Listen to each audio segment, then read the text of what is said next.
Hoy quiero compartirles un tema titulado ¿Qué hacer después de una derrota? Y si otro título debería tener, podría ser este, 3 pasos para la restauración.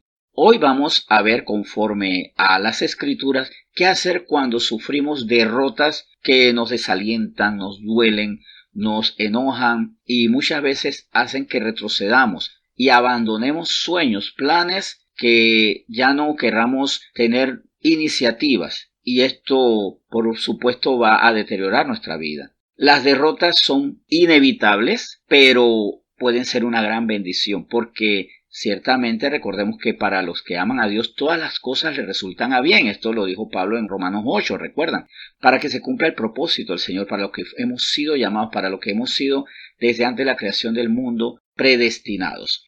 Entonces, ¿qué hacer después de una derrota? ¿Y cómo hacer que esta derrota sea una bendición para mi vida? Porque la palabra nos habla de que la derrota, cuando tomamos los pasos adecuados, se vuelve en una bendición. Y para esto vamos a estudiar hoy exclusivamente Josué 7. Así que cuando ya tienen el libro de Josué en el capítulo 7, sobre todo partiendo del versículo 5, nos vamos a establecer ahí, ténganlo por seguro que ahí nos vamos a quedar estudiando un caso que nos enseña qué hacer después de una derrota y cuáles son los 3 pasos para la restauración. Entonces, bueno, antes de conocer esos 3 pasos para la restauración, vamos a conocer cuál fue la derrota que se describió en esta situación. Y para tal fin, vamos a leer desde el versículo 5 lo siguiente. Josué 7, versículo 5 nos dice: Y los de ahí mataron de ellos a unos 36 hombres, y los siguieron desde la puerta hasta Sebarim, y los derrotaron en la bajada, por lo cual el corazón del pueblo desfalleció y vino a ser como agua. O sea, el corazón de ellos se hizo nada, no tuvo firmeza, porque el agua no tiene firmeza en su estado líquido, obviamente. No tiene firmeza, no tiene estabilidad, se esparce, se pierde. Entonces así estaban ellos porque, claro, sufrieron una terrible derrota que le causó muerte a 36 hombres, llevando dolor a 36 hogares, a muchas más personas, a sus familiares, a sus seres queridos. Entonces Josué, que era quien encabezaba la conquista de Israel para llegar a la tierra prometida, establecerse allí, ¿qué hizo? Porque a él le tocaba como líder, como cabeza de ese pueblo, tomar los pasos adecuados. El primero que hizo lo vamos a ver desde los versículos 6 al 9. Y esto es para que nosotros los pongamos en práctica también. Dice Josué 7, del 6 al 9. Entonces Josué rompió sus vestidos y se postró en tierra sobre su rostro delante del arca de Jehová hasta caer la tarde, él y los ancianos de Israel, y echaron polvo sobre sus cabezas. Y Josué dijo: Señor Jehová, ¿por qué hiciste pasar este pueblo el Jordán para entregarnos en las manos de los amorreos para que nos destruyan? Ojalá nos hubiéramos quedado al otro lado del Jordán. Ay, Señor, ¿qué diré? Ya que Israel ha vuelto la espalda delante de sus enemigos, porque los cananeos y todos los moradores de la tierra oirán y nos rodearán y borrarán nuestro nombre sobre la tierra, y entonces, ¿qué harás tú a tu grande nombre? Aquí vemos que Josué lo primero que hizo, y para eso también se apoyó en los ancianos de Israel, fue orar, preguntarle a Dios: Señor, ¿qué ocurre? Claro que allí de repente en medio del dolor hay unas preguntas como que podrían ser calificativos de duda. ¿Por qué hiciste pasar a este pueblo del Jordán? ¿Por qué? Para entregarnos en las manos de los amorreos, para que nos destruyan. Y hasta ese deseo de ojalá, sabes que no hubiéramos salido, ojalá no hubiéramos quedado del otro lado del Jordán, ojalá no hubiéramos avanzado, ojalá no hubiéramos seguido tus instrucciones. ¿Verdad que nosotros en una oración podemos hacer aseveraciones temerarias? Y yo después de una oración en medio del dolor, un clamor, a veces después he tenido que pedirle: Señor, perdóname, porque de verdad no debía haber dicho esto, de verdad qué pena contigo. Pero mira que aquí vamos a ver más adelante que aunque él hizo estas expresiones temerarias, el Señor tuvo misericordia. Porque esto era suficiente para que él dijera: espérate, tú estás dudando de mí, entonces de mí no vas a encontrar respuesta. Sin embargo, vemos la misericordia, porque aquí había un hombre humillado, porque él rompió su vestido y se postró en tierra. Entonces, ¿qué es lo primero que yo debo hacer? Humillarme delante de Dios cuando sufro la derrota. O sea, el primer paso después de una derrota es la humillación. ¿Cuál es la barrera a esta humillación al preguntar a Dios? Muchas veces mi autosuficiencia y el orgullo. No, cuando yo estoy en derrota, yo tengo que ver qué invento. Ese es un pensamiento muy dado por nosotros. Y en esa lista me incluyo a mí, yo en primer lugar, por no querer decir que otros, aquí no vamos a señalar a otros sin ser humildes y decir, yo tengo ese problema o he tenido ese problema y el Señor me ha enseñado a superarlo. Que una vez sufro una derrota, quiero ver qué hago. Y el Señor me ha dicho, no, búscame a mí. Le doy la gloria a Él porque me ha ayudado a salir de ese esquema. Cada vez que sufro una derrota, tengo que ver qué hago, por autosuficiencia, por orgullo, porque tal vez a mí como el varón de la casa, o sea, imagínate, 3 hermanas y yo, y entonces me enseñaban, usted es el que tiene que responder, usted tiene que dar la cara. Mis hermanas eran mayores y yo chiquitito quería defenderlas a ellas. No tenía la sabiduría, ni el temple, ni la capacidad. Pero eso a mí se me metió tanto en la cabeza que cada vez que había un problema yo tenía que resolver. Si el problema de nosotros es que cada vez que hay una situación difícil tengo que salir sin orar, entonces tengo que reconocer que estoy equivocado y que lo primero que debo hacer tras una derrota, el primer paso para la restauración es humillarme delante de Dios y esperar, porque vamos a ver cuál es el segundo paso. Ya que estamos en Josué 7, vamos a leer los versículos 10 al 13 para que sepamos qué debemos hacer después que nos humillamos. Y también vamos a ver cuáles son las barreras de este segundo paso. Dice así, y Jehová dijo a Josué, levántate, ¿por qué te postras así sobre tu rostro? Israel ha pecado y aún han quebrantado mi pacto que yo les mandé, y también han tomado del anatema, y hasta han hurtado, han mentido y aún lo han guardado entre sus enseres. Por esto los hijos de Israel no podrán hacer frente a sus enemigos, sino que delante de sus enemigos volverán la espalda por cuanto han venido a ser anatema. Ni estaré más con vosotros si no destruyereis el anatema de en medio de vosotros. Levántate, santifica al pueblo y di, santificaos para mañana, porque Jehová el Dios de Israel dice así, anatema hay en medio de ti, Israel, no podrás hacer frente a tus enemigos hasta que hayáis quitado el anatema de en medio de vosotros. Aquí lo que vemos es que el siguiente paso es esperar la respuesta de Dios. Miren que el versículo anterior, el número 9, es la pregunta que él hace. ¿Qué harás tú a tu grande nombre? O sea, porque yo sé que tú respondes. Y en ese sentido saber que hay que esperar la respuesta de Dios, pero librándonos de las barreras. ¿Cuáles son las barreras? Nuestra impaciencia. Muchas veces ni he terminado de orar y no aguardo. Si el Señor no me responde en un nanosegundo, ya yo me voy como estresando. Recuerden que tenemos una condición que tenemos que superar y es la inmediatez de nuestra sociedad. Tal vez en otros tiempos para las personas era más fácil esperar porque todo antes era más lento.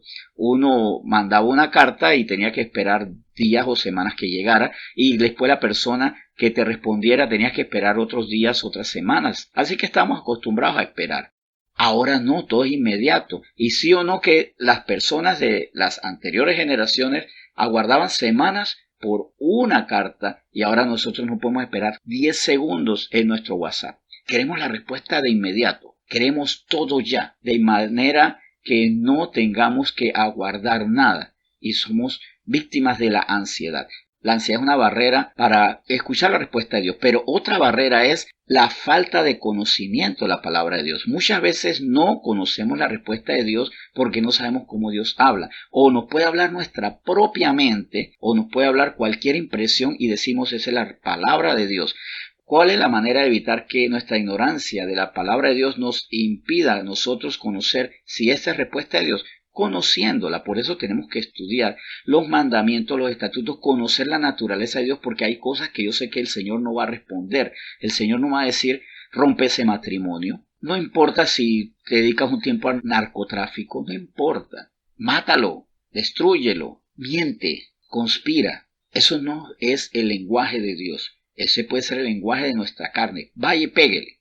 Eso no lo ordena Dios. Eso es el lenguaje de nuestra carne. Pero cuando yo conozco la voluntad de Dios porque he estudiado la palabra, porque me he levantado a las 6 de la mañana como ustedes lo están haciendo para conocer la palabra de Dios, porque me conecto, porque tengo mis estudios personales, entonces conozco cómo Dios habla. Acuérdense, cuando uno conoce a alguien, uno ya sabe hasta qué va a decir. Es más, sí o no que ustedes a veces leen los mensajes, en los mensajes de WhatsApp o los correos electrónicos no están las entonaciones de las personas. no están los acentos, no están las maneras en que la persona habla, pero cuando usted conoce a esa persona, usted está leyendo el mensaje de esa persona y ya se imagina la voz y hasta el tono. O sea, para nosotros es muy fácil imaginarnos cómo habla porque la conocemos. Nosotros cuando conocemos la palabra de Dios también sabemos si esa respuesta es de Dios. Y hay otra tercera barrera, y es que muchas veces no aguardamos la respuesta de Dios porque presentimos que no nos va a gustar. Entonces le expreso al Señor, Señor, ¿qué tú vas a hacer? Pero de repente, ante el temor que el Señor me diga, pues lo que voy a hacer es ordenarte que te arrepientas, que rompas esa amistad, que te vayas de ese empleo, que ya no practiques estas cosas que están mal. Entonces prefiero no escuchar la respuesta de Dios. Entonces oro para descargarme delante de Dios, pero no quiero su respuesta. Entonces vemos que hay otra barrera, y es a veces mi pecado, que al final de cuentas quiero el milagro, pero no la respuesta, no quiero la corrección de Dios.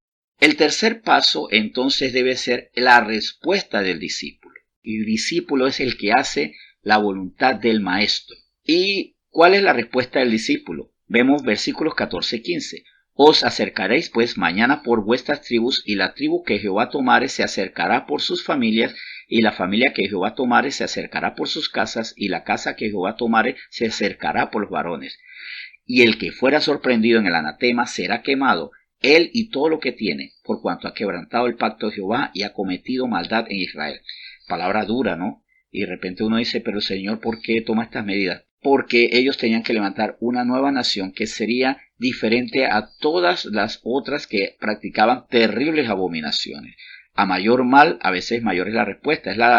Es lo que nos hace entender por qué dos criminales son atrapados el mismo día. Uno paga 60 días y el otro pena de muerte o cadena perpetua, porque a mayor y más flagrante es la ofensa, más grande es el castigo.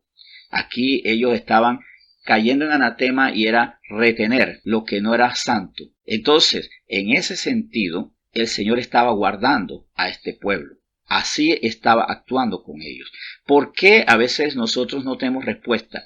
Porque sabemos que lo que Dios dice está bien, pero no me atrevo a hacer lo que dirán, es que me duele, es que tal vez las personas no comprendan. Si yo hago esta medida, tal vez hasta le quito la fe a mis hijos, porque por ejemplo, si yo comienzo a darle dinero al Señor para levantar la iglesia, dar de mis ofrendas, aportar, entonces mi pareja se va a enojar tras que no hay dinero, mis hijos van a decir, entonces ahora no va a haber para comprarnos las cosas que necesitamos. Saben que yo no lo voy a hacer. Tememos a la respuesta de la gente, y una gran barrera para responder a lo que Dios ha hecho es la respuesta de la gente, porque responder a lo que Dios nos ha dicho va a causar molestias, sí. Fomentar incredulidades de los demás, por supuesto que sí. Va a separarnos de muchos, continuamente ocurre. Pero, ¿cómo vamos a hacer para salir de una derrota si no hacemos lo que Dios nos dice? Porque Él respalda a los obedientes. La obediencia es la antesala del milagro, y muchas veces en nuestras vidas no ocurren milagros porque no estamos colocados en la antesala de la obediencia. Quitemos las barreras que nos impiden a nosotros tener respuesta de Dios, y ya sabemos que los 3 pasos son buscar a Dios, escuchar su respuesta y poner en práctica lo que Él nos ha instruido para que seamos restaurados después de una derrota. Vamos a orar. Señor, muchas gracias por esta mañana, gracias por enseñarnos qué debemos hacer. Gracias por instruirnos, por guardarnos, por cuidarnos. Tú quieres que nos vaya bien en todas las cosas. Tenemos el Espíritu Santo que responde a todas nuestras inquietudes, muestra los secretos, así como Josué escuchó el secreto, el anatema que estaba oculto, fue revelado por medio de esa voz de Dios. Hay muchas cosas que Él va a revelar en mi vida, en mi familia, en mis actos, en mis omisiones, y que me impiden a mí tener la vida abundante que Tú nos quieres dar, Señor. Por eso, gracias por este tema tan especial, y gracias porque Tú nos has enseñado que es sencillo. Simplemente tenemos que quitar las barreras de la duda, el apetito a los pecados, los miedos, el desconocimiento de Ti, y por eso no sabemos cuándo eres Tú quien habla o cuándo es mi propia carne, cuándo son mis tradiciones, cuándo son las costumbres del pueblo y cuándo es Tu voluntad. Señor, que hoy recordemos buscarte siempre, instruirnos para conocer Tu respuesta, dejar de escuchar al pecado para no negar Tu respuesta y ser diligentes, desafiando lo que haya que desafiar, desafiando incluso la incredulidad de los seres queridos, pero tenemos que cumplir con tu mandato para que seamos prosperados en todas las cosas. Gracias, Señor, por este tema y te bendecimos en nombre de Jesús. Amén.